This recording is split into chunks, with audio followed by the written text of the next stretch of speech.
భారత one day cricket చరిత్రలో అత్యుత్తమ బౌలింగ్ గణాంకాలు మన హైదరాబాదీ పేసర్ మొహమ్మద్ సిరాజ్ పేరిట నమోదై ఉన్నాయి. 2023 నవంబర్ 15న ముంబైలోని వాంఖడే స్టేడియంలో న్యూజిలాండ్తో జరిగిన మ్యాచ్లో సిరాజ్ 9.5 ఓవర్లు వేసి 57 పరుగులిచ్చి 7 వికెట్లు పడగొట్టాడు. ఈ ప్రదర్శన తర్వాత 42 మంది భారత బౌలర్లు 6 వికెట్ల ప్రదర్శన నమోదు చేసినప్పటికీ ఒక్కరు కూడా 7 వికెట్ల మార్కును తాకలేకపోయారు. 2014లో స్టువర్ట్ బిన్నీ బంగ్లాదేశ్పై నమోదు చేసిన 6 వికెట్లకి 4 రన్స్ ప్రదర్శన భారత వన్డే క్రికెట్ చరిత్రలో రెండో అత్యుత్తమం.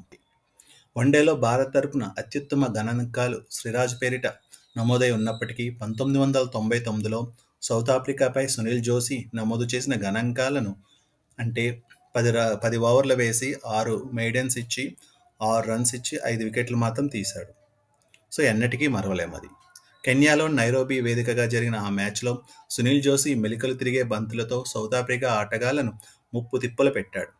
బంతి వికెట్ల నేలపై పడిందంటే వదిలేయడం తప్ప సౌత్ ఆఫ్రికా ఆటగాళ్లకు వేరే గత్యంతరం లేకుండా ఉండేది. వన్డే క్రికెట్ చరిత్రలో ఓ స్పిన్నర్ ఇంతలా బ్యాటర్లను భయపెట్టడం బహుశా ఇదే మొదటిసారి అయ్యుండొచ్చు. ఈ మ్యాచ్లో జోషి ఓవర్కు 0.60 సగటున పరుగులు సమర్పించుకున్నాడు. వన్డేలో కోటా ఓవర్లు పూర్తి చేసే ఇంత తక్కువ ఎకానమీతో బౌల్ చేయడం చాలా అరుదు.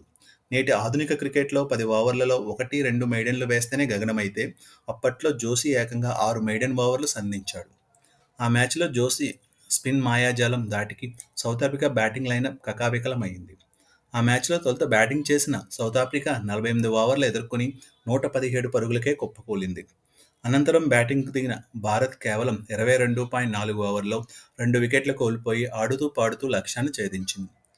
సదగోపన్ రమేష్ 26, సౌరవ్ గంగూలీ 38 పరుగులు చేసి అవుట్ కాగా విజయ్ భరద్వాజ్ 18, రాహుల్ ద్రావిడ్ 6 భారత్ను విజయతీరాలకు చేర్చారు.